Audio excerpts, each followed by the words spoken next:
With the referendum date set for the 25th of May, the people of Ireland have less than 2 months to decide whether the 8th Amendment will remain or be abolished from this country. So today we've come to Maynooth University, where the Pro-Choice Society are out protesting against the Irish Centre for Bioethical Reform. For those of you who don't know, the Irish Centre for Bioethical Reform, they're more notorious for bringing really graphic images to pro-choice demonstrations.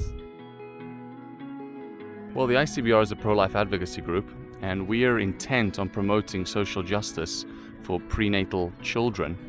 And we think it's absolutely critical that we reach the public, not least students, who are meant to be involved in academia, which encourages the free exchange of ideas, reach them with the reality of what abortion represents and those whom it victimizes. They're more than entitled to express their views. That's fine. We engage in debate. We actually welcome debate because we can always learn something from that. But this line of argument, it's not an argument. It's, they're punishing people for having to have late-term abortions. They claim that this is the reality of what abortion is, but it's not at all.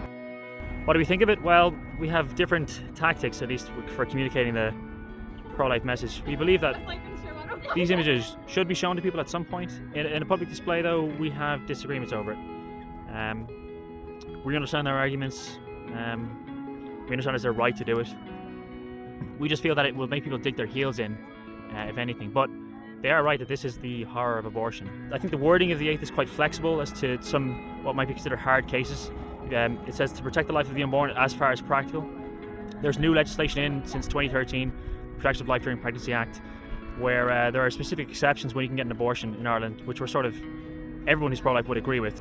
Everyone has the right to life, except when those rights come into conflict, how do we deconflict those? And most pro-life people will say, or most people in general will say, that if your right to life comes into conflict with someone else's, who should supersede? And that's answered in that legislation. Whose choice? Our choice. Whose choice? Our choice. Whose choice? Our choice. Whose campus? Our campus. Whose campus?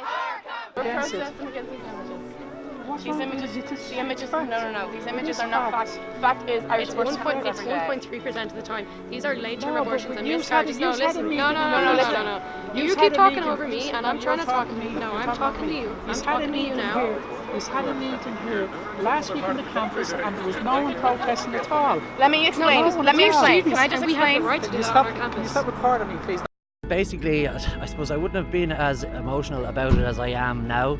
There was thousands of students who were very, very offended by pictures that the crowd that have the pictures up there that are saying these pictures are offensive. They actually stuck up pictures in the church grounds that were highly offensive. I will be voting no, as it happens, for my own personal reasons. These images are very, very graphic. They're violent images. They are images similar to things that are shown on TV sometimes in films. Things like violence, sexual violence. They're images that remind people of things like abortions and miscarriages. They're things that on TV we won't show them until after 9 o'clock.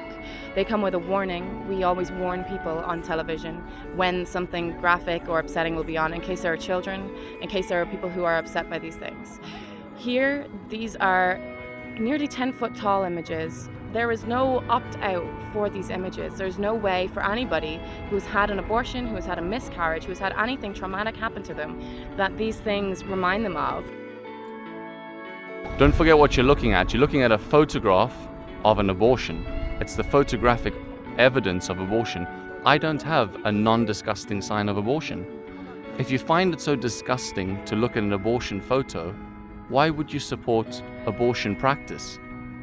If we take the view that this is a person's right to choose, it's a reproductive right, reproductive and sexual right, well, then why is it that if that's such a noble choice, maybe good, a good or okay choice, that it causes us so much distress to look at that choice?